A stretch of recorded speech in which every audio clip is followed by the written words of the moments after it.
Cigarette কোন মুসলমান খেতে পারে? সিগারেট হয় টোবাকো প্ল্যান্টস থেকে, তামাক পাতা।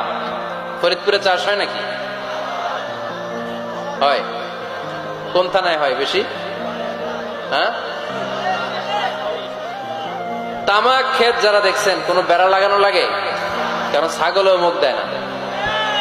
তো যেটা ছাগলে খায় না এটা কোনো মুমিন বান্দা খাইতে পারে? তো খান কেন এগুলো, পচা জিনিস? হ্যাঁ, এই পৃথিবীতে বিড়ি আর সিগারেটই একমাত্র খানা যেটা টয়লেটে ঢুকে খাওয়া যায়, তাই না? পৃথিবীতে সিগারেট আর বিড়ি একমাত্র খাবার। রাগ করবেন না, যারা খান রাগ করেন না। আবার একটু কমন সেন্সটা কাজে লাগানোর জন্য, চিন্তার জন্য বলতেছি। এটাই পৃথিবীর একমাত্র খাবার যেই খাবারের গায়ে এই খাবারের বদনাম লেখা থাকে। Smoking causes cancer.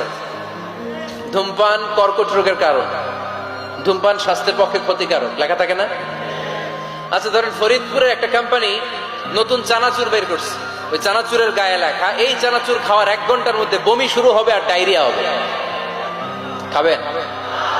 কি কইবেন? তুই খা। দোকানদারে কি কইবেন? তুই খা, তোর বমি হোক, তোর 14 গোষ্ঠীর ডায়রিয়া হোক, আমি টাকা দিয়ে এগুলো কিনবো না, ঠিক কিনা? কারণ এই প্রোডাক্টের গায়ে এই প্রোডাক্টের বদনাম লেখা, এটা আমরা কিনবো কেন? কিন্তু সিগারেটের উপরে সিগারেটের বদনাম লেখা থাকার পরেও আমরা খাই, টয়লেটে বসে খাই। এটার মধ্যে একটা পয়জন আছে, এটাকে বলে স্লো পয়জন, নিকোটিন।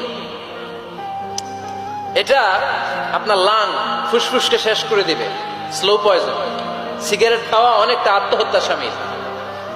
বিষ খেলে সাথে সাথে মরে, সিগারেট খেলে ধুকে ধুকে মরে।